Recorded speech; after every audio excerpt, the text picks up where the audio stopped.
Speaking of wrapping up series, we are going to be finishing our parable series this morning. We have been looking at the parables of Jesus. You have been graciously working through them with me, and there is much more that can be said. We've been doing this for 10 weeks. It might seem like much longer to you. There's been a few breaks in there here and there because of Easter and the like, but at any rate, we are going to pull things to a conclusion looking at a very interesting and clear, succinct parable that Jesus tells in dividing humanity right down the center. This parable, the Pharisee and the tax collector, is not an uncommon parable, and in fact, as was read to you this morning, it probably sounded very familiar. It is a very simple story.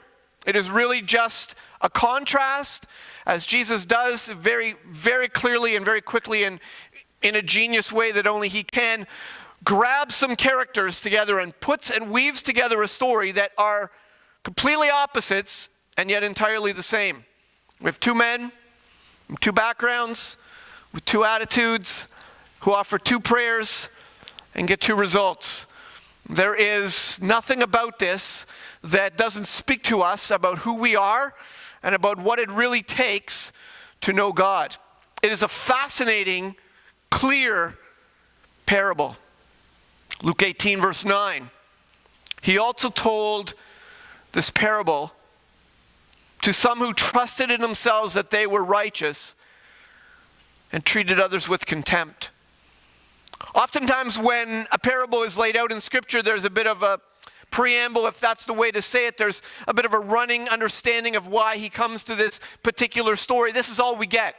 This parable was given, here's the background, because he was speaking to those people, and to only those people who had an attitude of superiority that they felt put them in a position spiritually before God in a higher place than other people.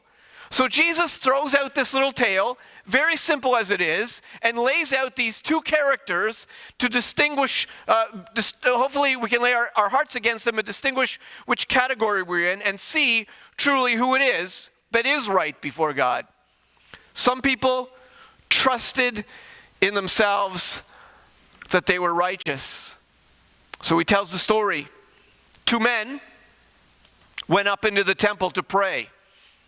One a Pharisee, the other a tax collector. It's very difficult, I think, for our 21st century ears. If we're familiar with the New Testament, we understand what happens at the death of Jesus and the role that the Pharisees played.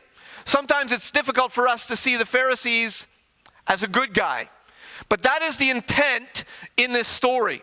The Pharisee to us, as I said, to our ears, jaded as they are, we have taken up baggage and some understanding of them, and we look at the Pharisee in a rather negative light. That is not the way the first hearers of this story would have heard this. They would have listened to this story and immediately seen this as good guy, bad guy, if you will.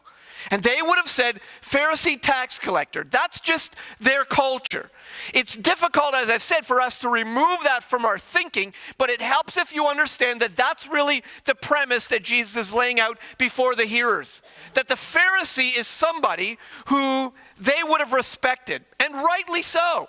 Now we recognize, because of the New Testament, the hypocrisy of the thing.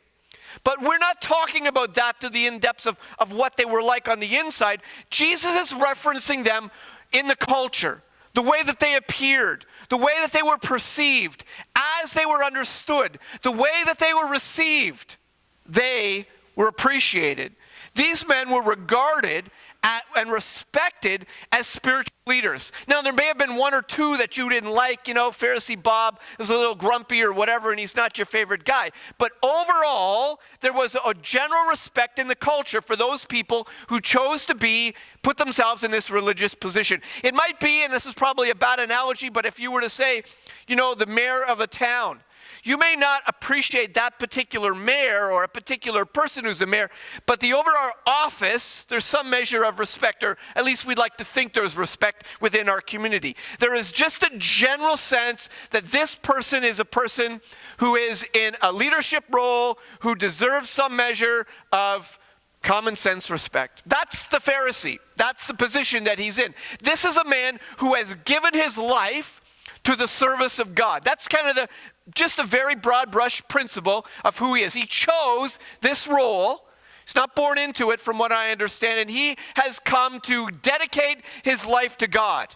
Now, internally, how that plays out, we're not talking about that. We're talking surface-wise, culturally speaking. These are respected men. These are the men who you would think of as, spiritual leaders who are carrying on the truth to the next generation.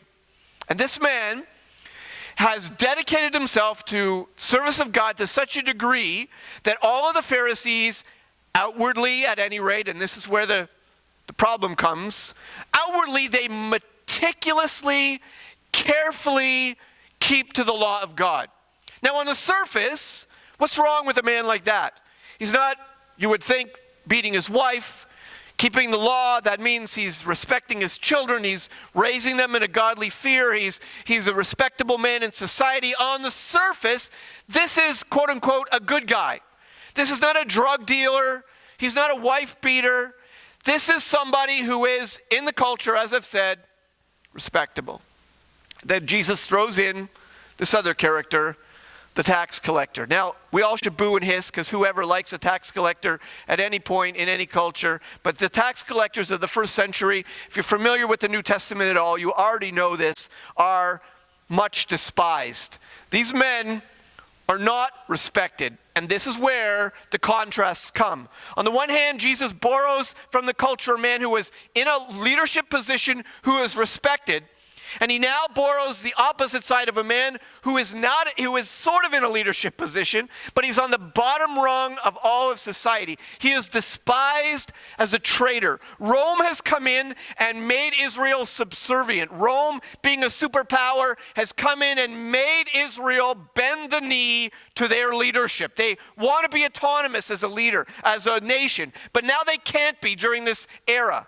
And so Rome has come in and they allow the Jews to live their lives, to run their religion, to do what they want with their God, whatever. But one of the requirements that Rome has, being that they are now making Israel subservient, is to get Israel to pay taxes, clearly. So what they did was they sold the right to collect taxes to anybody who wanted the job. So when a Jewish person stepped forward to say, I would like to gather taxes from my own people, they were immediately seen as a traitor. They were now working for the oppressive government that was over them, that was not allowing them to be a free people. And this person had turned on their very own flesh and blood. They were utterly despised and rejected by all the Jews as a fellow Jew. On top of this, because they had given their lives over to service for Rome, they were allowed to secure whatever fees they wanted from their position. They weren't paid by Rome per se. They had liberty within the position that they had to make whatever money they could doing their job.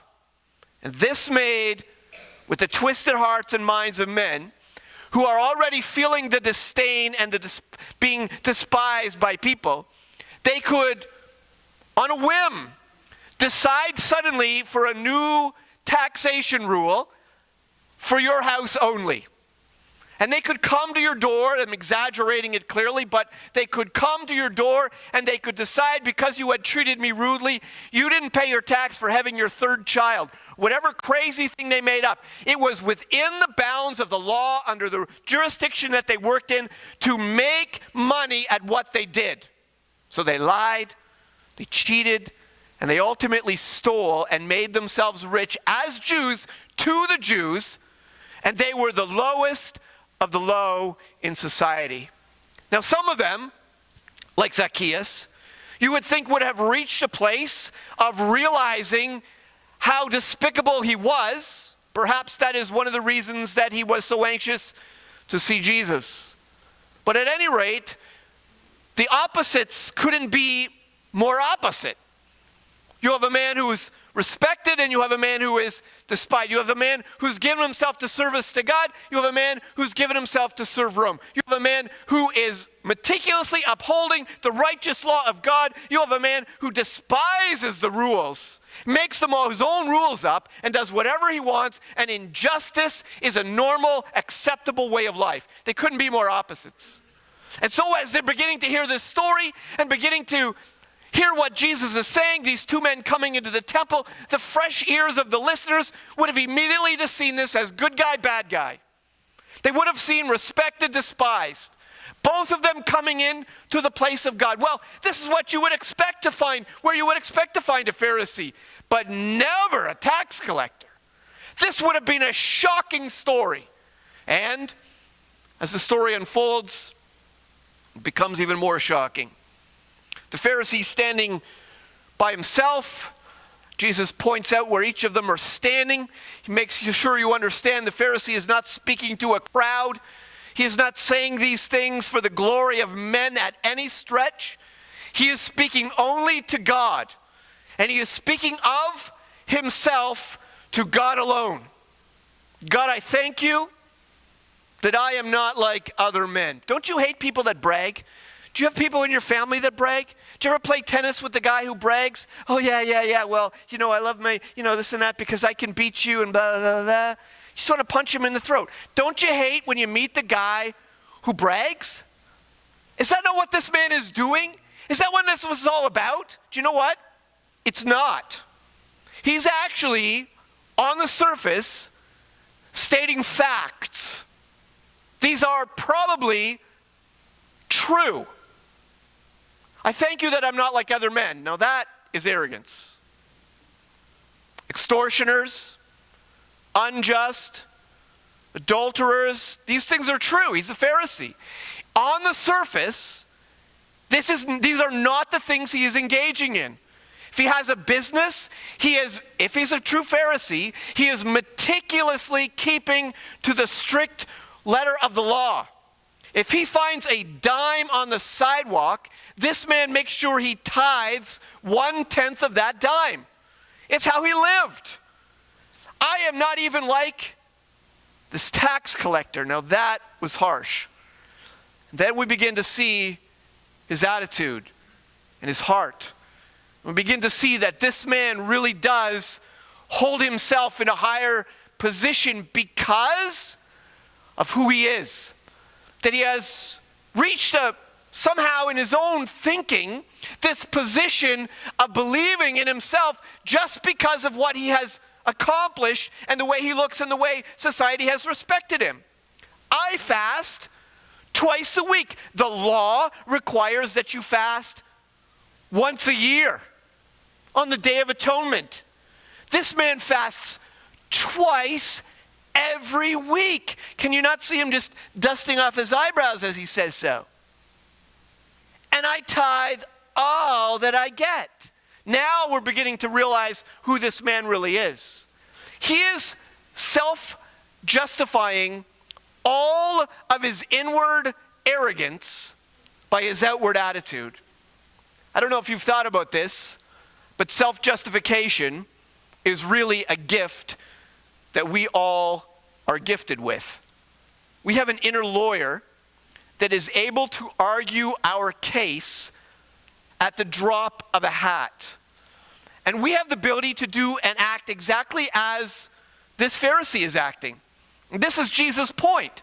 This is the human condition at its barest form. This is how we naturally respond before God. This is the human race depicted in a single, solitary few sentences. This is us.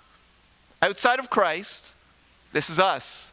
Tell me you don't know how to have your inner lawyer rise up and self-justify yourself. Tell me that you don't know what it is to relay a story, to come in from the mall, tell your wife, guess what happened to me? Talking to your husband, a funny thing happened.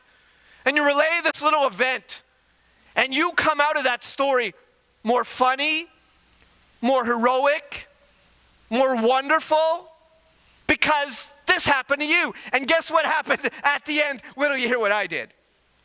You are able to self-justify a lie because you know that in the end, you look a little better. This is who we are. Our inner lawyer rises up and takes charge. How many times have you been caught in the smallest of offenses? Hey, who left the milk on the counter?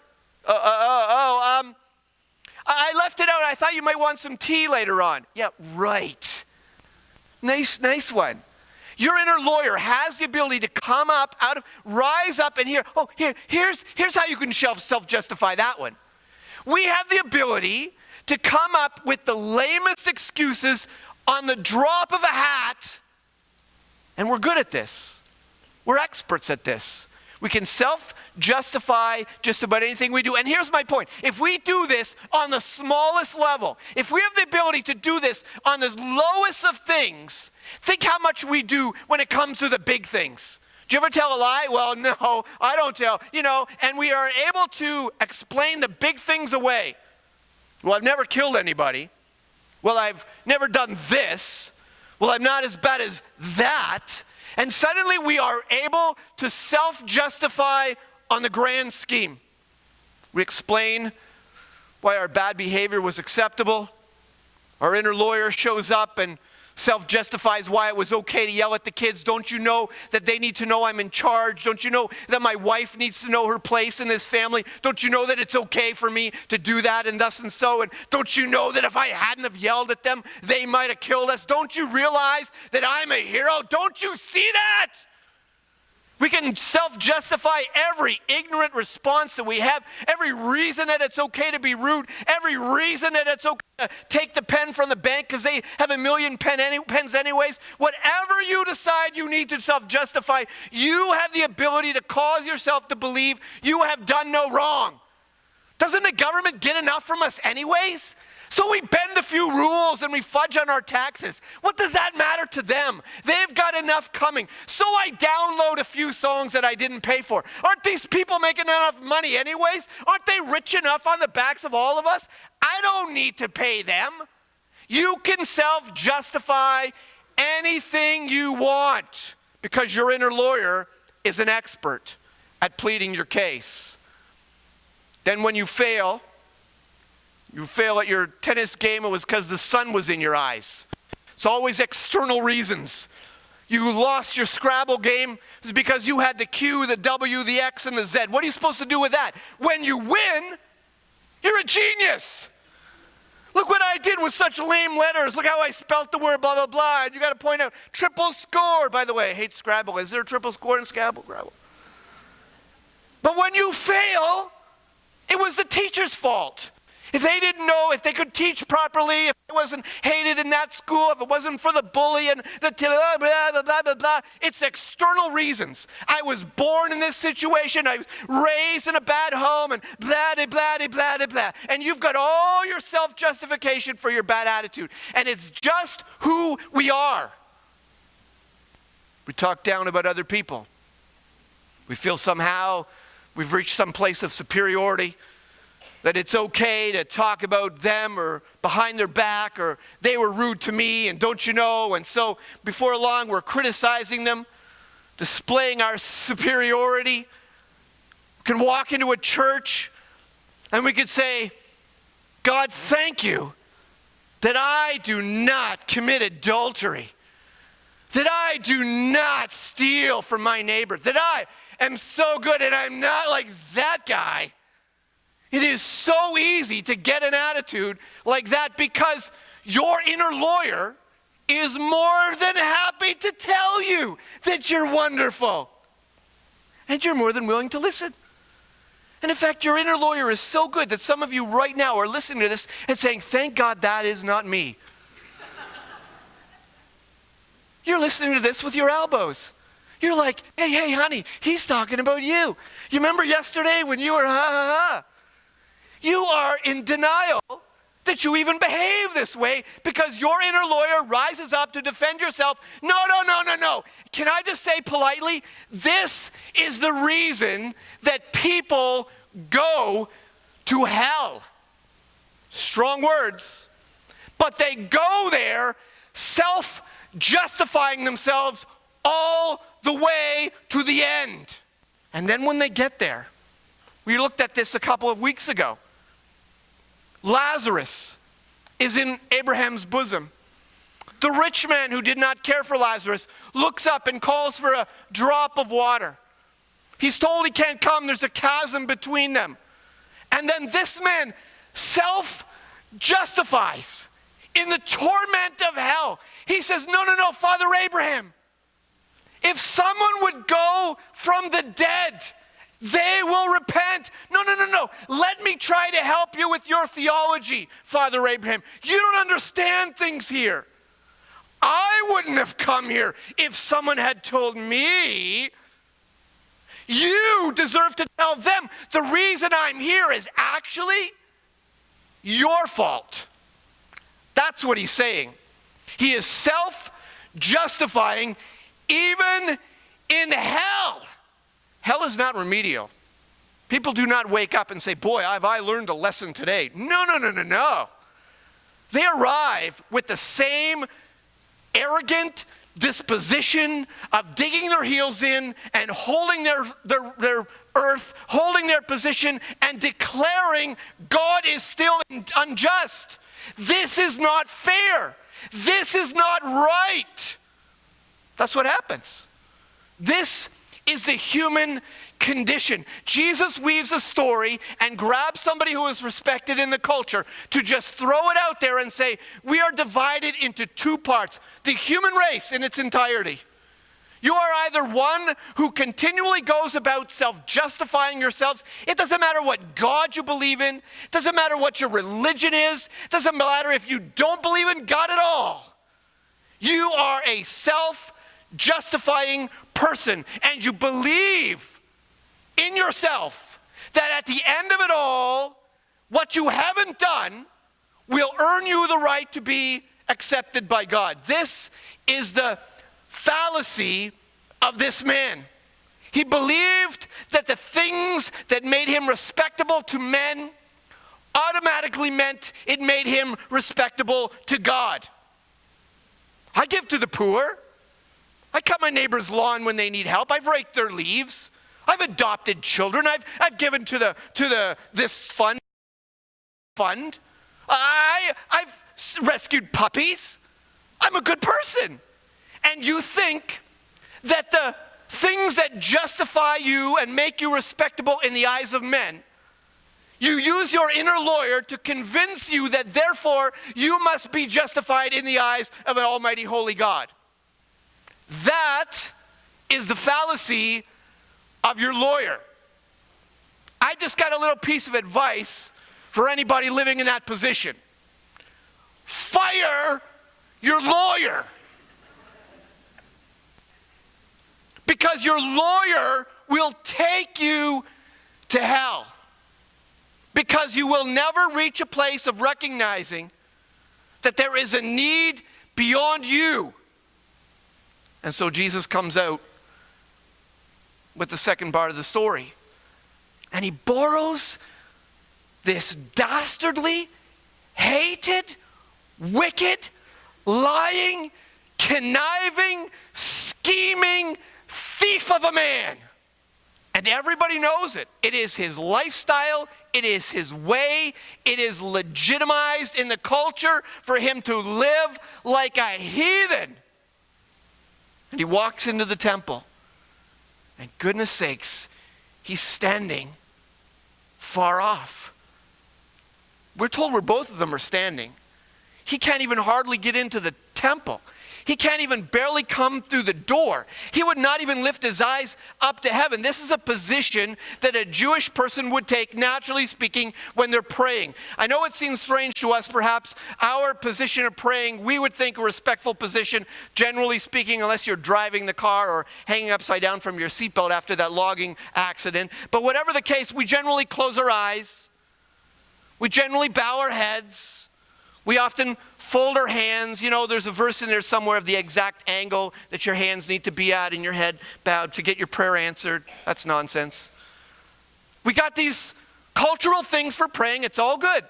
A Jewish person, they would pray with their eyes open, looking to heaven with their hands up. This was to them respect. And so the Jewish man would come into the temple and he would pray thusly. He would look to heaven because his relationship to God was right, and he symbolized this, and his humility to show his surrender, he would hold his hands up. It's just a different stance. This man is doing what we would think to us would be the natural stance, but it's the unnatural stance. He can't even lift his eyes up. He can't even look and get in the right proper position of prayer, as if it matters our physicality about prayer. He cannot even lift his eyes to heaven, but he beat his breast. He is now physically responding with his hands. His hands are not now outstretched to heaven.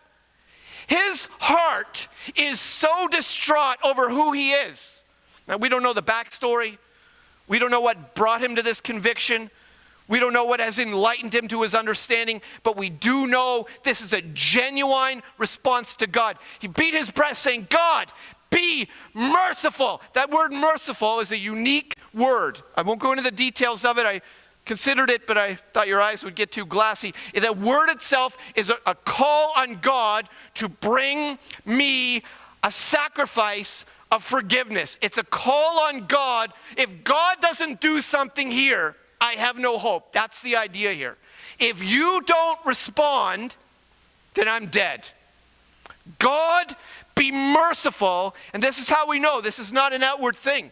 Be merciful to me, a sinner. Now understand this.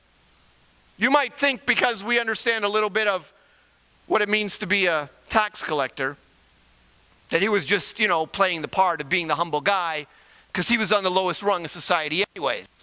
So he comes into church and he's all feeling mopey and sad because nobody loves him, and everybody makes him sit in the back row and nobody cares anything about him. So, of course he's going to be, oh God, I'm such a bad person. That's not what this is. He is not just being humble because society has made him humble. He is not, he is thoroughly humbled. He is not praying the prayer that the hypocrite could have prayed, that the Pharisee could have prayed. He could easily have come in there and had that same Pharisaic attitude. Thank you, God, that I am not a hypocrite like the Pharisee. I mean, people know my sin, but it's out there. I'm not trying to hide it. And in our society, that's what it's become. People are happy to flaunt their sin. It's become a virtue. The more sin you have, it's like the more awesome you are. And we put people on the highest pedestals, how degraded their lives are and how many times they're married and ooh and ah and whatever.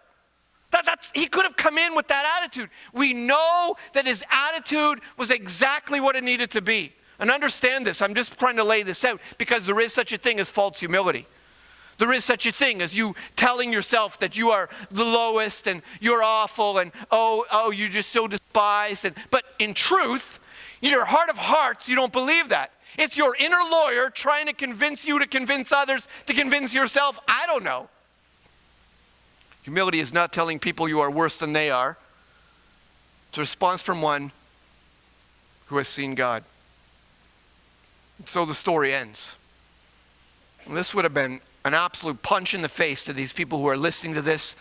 It's the last thing that they ever would have dreamed that they would have heard. The good guy and the bad guy. The Pharisee and the tax collector. They both go into the temple. They both pray. And I tell you, this man went down to his house justified rather than the other. You could almost hear their chins drop. What? That's not possible. They don't understand how an inner lawyer works. They don't understand that to be right with God means that you recognize your own brokenness, your own need, your own humility, your own helplessness, your own destitute situation. This man went down to his house justified rather than the other. For everyone, this is across the board, around the world, every religion, every man, woman, child, everyone who allows their inner lawyer to self-justify and exalt themselves will be humbled. Future tense. Coming a day when they will realize they have nothing, They will hold on to their position and rail against God for being so cruel and mean and vicious. But the one who humbles himself now, the one who acknowledges and recognizes this, will be exalted.